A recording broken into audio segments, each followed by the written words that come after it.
नमस्कार, मेरा नाम रविकांत और सब देख रहे हैं बोलता खगड़िया। आम से खास तक की दूरी और सफर तय कैसे की जाती है, इन तमाम पहलुओं पर आज हमारे साथ खास बातचीत करने के लिए DS सिंह जी हैं, जो कि ADS पब्लिक स्कूल के जो है डायरेक्टर साहब हैं। भले ही ये सिवान जिले के रहने वाले हैं, लेकिन बखरी आए, उसके बाद फिर खगड़िया आए और उसके बाद अपने बच्चों को शिक्षा दीक्षा देने के पर्पज से आए। लेकिन यहाँ खगड़िया के क्षेत्र के जो बच्चे हैं उन्हें शिक्षा दीक्षा देने में 2008 में इन्होंने जिस तरीके से ADS पब्लिक स्कूल की नींव रखी, भले ही 1984 में इन्होंने मेडिकल की शिक्षा दीक्षा हासिल की, लेकिन जिस तरीके से स्कूलिंग के सेक्टर में एक अच्छा मुकाम हासिल करने वाले DS सिंह जी हैं हमारे साथ।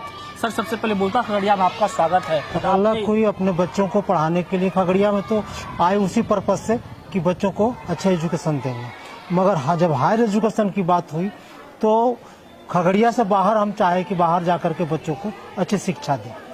तो उस पर्पज से मैंने बिहार के तमाम स्कूलों में भ्रमण किया। बिहार के बाहर झारखंड जैसे रांची वगैरह भी गए, उधर दरभंगा गए।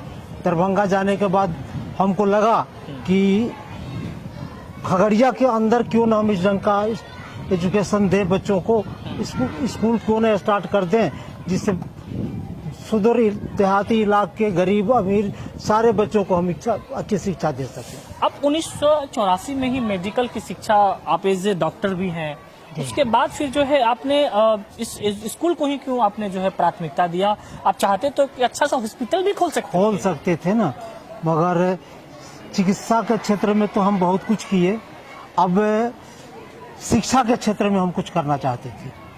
तो खगड़िया शिक्षा के क्षेत्र में बहुत पिछड़ा हुआ जिला था, इसलिए मैं एक अच्छा स्कूल खोलने का कोशिश किया और खोला भी कि कम से कम ये फरकिया इलाके के बच्चे यहाँ आकर के अच्छी शिक्षा ग्रहण करें और खगड़िया के नाम पूरे देश में जो है एक मुकाम हासिल कर सके। तो ये इसकी नींव आपने कब रखी थी? 2008 में मैंने इसका नींव रखा था। अच्छा, उस वक्त आपने क्या सोच करके नींव रखा? आपने जो एम बनाया, क्या उस एम पे आज कितना आप जो है मुकाम हासिल? बहुत आगे निकल चुके हैं। मेरा यही एक ही एम था कि खगड़िया के बच्चों को, खगड़िया के जो अभिभावक हैं जो अच्छी शिक्षा अपने बच्चों को नहीं दिला पाते थे, तो हम खगड़िया के जो गरीब इलाका है, गरीब इलाका के बच्चे जो है पढ़ करके अच्छी शिक्षा हासिल करें। ऐसा नहीं लगता है कि DS साहब की जिस तरीके से शिक्षा का व्यवसायीकरण हो रहा है, चाहे वो चिकित्सा का व्यवसायीकरण हो रहा है,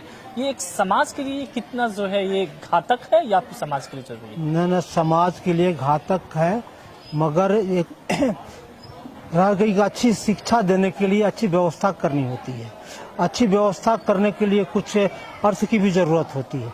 तो नॉमिनल फी हम लोग रखते हैं कि सारे जो गरीब अमीर हर तबके के लोग अपने बच्चों को पढ़ा सकें। मीडियम से मीडियम परिवार के नीचे रिक्शा पुलर के भी बच्चे हमारे यहाँ पढ़ते हैं। अच्छा, रिक्शा चलाने वाले के भी बच्चे? जी, रिक्शा पुलर। आज सबसे बड़ी बात है कि RTE के तहत जी 25% बच्चों को हम लोग फ्री पढ़ाते हैं। अच्छा जी, फ्री पढ़ाते हैं, उसकी व्यवस्था सरकार करती है। नहीं, बहुत सारे स्कूल हैं जो DS साहब की एक सिर्फ कागजों पे वो उस तरीके का जो है करते हैं, लेकिन अपने यहाँ पे वो इम्प्लीमेंट होता है? नहीं, मेरे यहाँ 100% इम्प्लीमेंट होता है। आप देख लिए मेरे स्कूल को, इसमें हर क्लास में 25% बच्चे जो है RTE के तहत है। बिल्कुल, बहुत अच्छी पहल है और लोग अपने व्यवसाय को, अपने प्रतिष्ठान को बढ़ाने की दिशा में अलग अलग तरह के व्यापार करते हैं, अलग अलग तरह के रोजगार करते हैं। लेकिन इस स्कूलिंग के सेक्टर में इन्वेस्ट कर लेने के बाद आज जिस तरीके से ये आपके पास बिल्डिंग है, इधर भी नई बिल्डिंग बना रहे हैं और जो इमारत है, लेकिन इसकी शुरुआत आपने कहाँ से की थी? शुरुआत कर रहे हैं ना कि 2008 में हम लोग शुरुआत की है। कहाँ से? उस समय भी ये था? नहीं, ये यहाँ पर डिस्को था। डिस्को यानी कि चटाई वाला? डिस्को से, चटाई वाला स्कूल, डिस्को से हम लोग शुरू किए। अच्छा। अब डिस्को से धीरे धीरे बढ़ते हुए अब यहाँ तक आज पहुँचे हैं। अच्छा। और दूसरी बात, लड़कियों के एजुकेशन पर हम लोग मुख्य रूप से ध्यान देते हैं। अच्छा। लड़कियों का एजुकेशन, लड़कियों का एडमिशन मेरे यहाँ 50% जो है ना, उसको हम छूट देते हैं एडमिशन में। 50%? जी, आज स्थिति है, पहले लड़कियां बहुत कम हुआ करती थी। आप क्लास को विजिट किए देखते हैं, लगभग 40% गर्ल्स स्टूडेंट। और धीरे धीरे अगर समाज में जो एक कुरीतियां थी कि बेटियों को पढ़ा कर हम क्या करेंगे, हाँ, वो तो दूसरे के घर चले जाएंगी, दूसरी के घर चली नौकरी जाएंगी, लगेगी तो दूसरों के घर चली जाएंगी। तो आज जो है समाज में ये जागरूकता आई है कि जितना जरूरी लड़कों को बेटों को पढ़ाना है उतना ही जरूरी बेटियों को भी पढ़ाना है। क्योंकि आज एजुकेशन के क्षेत्र में, हर क्षेत्र में हम देखते हैं कि बेटियां ही आगे चल रही है। आज यूपीएससी बीपीएससी का आप रिजल्ट उठाकर देखेंगे, हर टॉपर के लिस्ट पे टॉपर सब लड़कियां ही हैं। इसलिए हम लोग को भी प्रोत्साहित करना अपना ताकत है। ये स्कूल वाला जो कंसेप्ट है, ये जो प्रोजेक्ट है, ये कितना प्रॉफिटेबल है? लोगों को लगता है प्रॉफिटेबल की बात नहीं है। स्कूल हम शौक से खोले थे सर, हमारे पास कोई आर्थिक परेशानी नहीं थी। स्कूल हम शौक से खोले कि यहाँ के बच्चों को, यहाँ के हर तबके के अभिभावक के बच्चों को हम अच्छी शिक्षा दे सकें। चाहते तो आप हॉस्पिटल भी बड़े खोल सकते थे, हॉस्पिटल भी खोल सकते थे। हमारे पास देख रहे हैं ना, बजाते सुविधा हमारे पास है, हम इसमें हॉस्पिटल भी खोल सकते थे।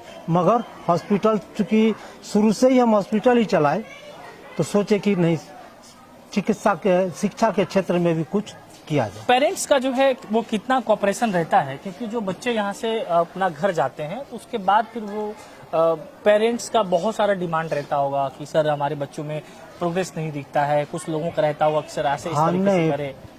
पेरेंट्स से कम्युनिकेट करने के लिए हम साल में 2 बार पेरेंट्स मीटिंग रखते हैं। अच्छा। पेरेंट्स टीचर मीटिंग रखते हैं। अभी हाल फिलहाल 20 तारीख को पेरेंट्स टीचर मीटिंग थी। अच्छा। तो पेरेंट्स टीचर मीटिंग रखते हैं और उसमें आप गार्जियन जो शिकवा शिकायत जो भी होता है टीचर से करते हैं, हम लोग से करते हैं, और हम लोग का भी जो ग्रीवांसेस होता है हम रखते हैं।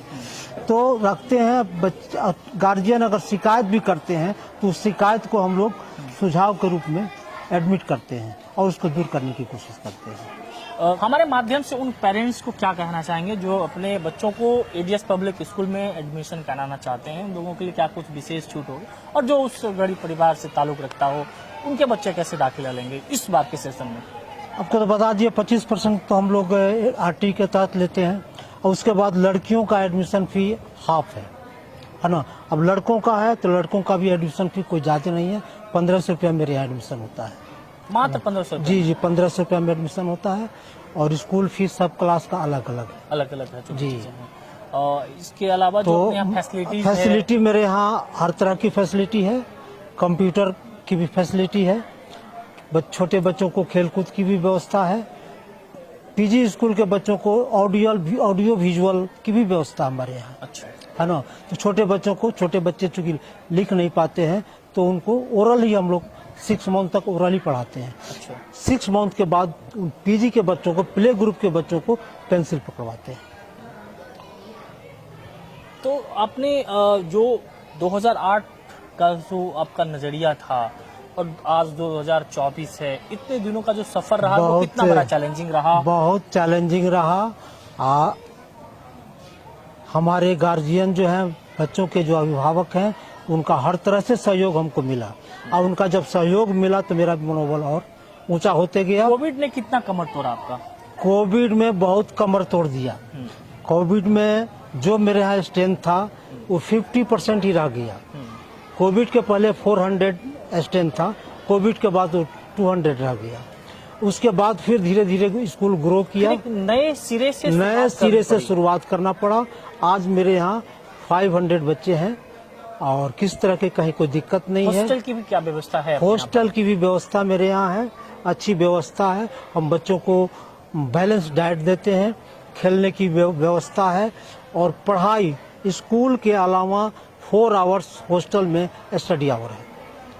4 घंटा बच्चों को हम लोग हॉस्टल में पढ़ाते हैं। 1 घंटा सुबह में क्लास चलता है, 1 घंटा 3:30 से 4:30 चलता है, और 2 घंटा इवनिंग में क्लास चलता है। उसमें टीचर, सारे क्लास में टीचर होते हैं। और जो दोपहर का क्लास है 3:30 से 4:30, वो सेल्फ स्टडी होता है, क्योंकि बच्चों को क्लास में जो होमवर्क मिलता है वो होमवर्क करना होता है। वार्डन, जो हॉस्टल वार्डन है, उन बच्चों के साथ रहते हैं कि बच्चों को इस तरह का शरारत नहीं करते। ये इंटरव्यू जो लोग देख रहे हैं, अगर वो युवा या कोई व्यक्ति अगर स्कूल का कंसेप्ट लाना चाहते हैं, चाहे वो मार्केट में हो, बाजार में हो, या फिर ग्रामीण सुदूर इलाके में, उन लोगों के लिए क्या कुछ सलाह देना चाहेंगे? उन लोगों के लिए ये, अगर एजुकेशन देने के पर्पज से स्कूल खोलना चाहते हैं तो मोस्ट वेलकम है। मोस्ट वेलकम है। पैसा कमाने और के लिए पैसे कमाने के लिए बहुत सारा रास्ता है। हाँ। आप दूसरे रास्ता से भी पैसा कमा सकते हैं, मगर आप एजुकेशन देना चाहते हैं तो यहाँ बच्चों का फ्यूचर होता है। फ्यूचर से किसी तरह का कोई खिलवाड़ नहीं होता आपने है। 2008 में जो शुरुआत की, बहुत सारे बच्चे अच्छे अच्छे मुकाम पर होंगे जब बहुत वो सारे मिलने आते बच्चे हैं, तो उस वक्त जी की जी क्या अनुभूति बिल्कुल, रहती है? बहुत सारे बच्चे डॉक्टर हो गए हैं, बहुत इंजीनियर हो गए हैं और बहुत अभी हायर एजुकेशन के लिए तैयारी कर रहे हैं। तो वो लोग आकर के मिलते होंगे तो मिलते कितना हैं, बिल्कुल होते हैं? मिलते हैं। जैसे अगर कोई बच्चा कोई कंपटीशन फेस करता है, फेस करके जो है क्वालिफाई करता है तो आकर के पहले स्कूल में आता है। बहुत सारे सिविल सर्विस में भी बच्चे हमारे चले गए हैं। सिविल सर्विस में जाने के बाद उस वक्त कितना सुखद अनुभव, बहुत सुखद अनुभव होती है। बहुत गर्व से कहते हैं, अरे गर्व से हमारा कहते पढ़ाया हुआ हैं बच्चा कि अभी ये जो है मेरे स्कूल का पदाधिकारी है। बच्चा है, आज जो है पदाधिकारी है।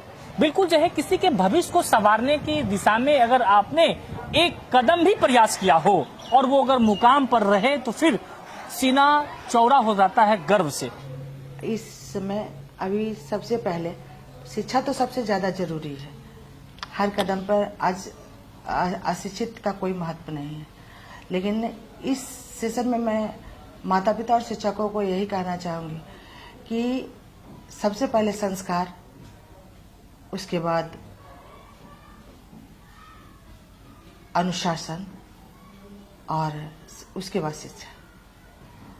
क्योंकि आज के समय में बच्चे अनुशासन और संस्कार भूलते जा रहे हैं, जो कि बहुत जरूरी है जिंदगी में।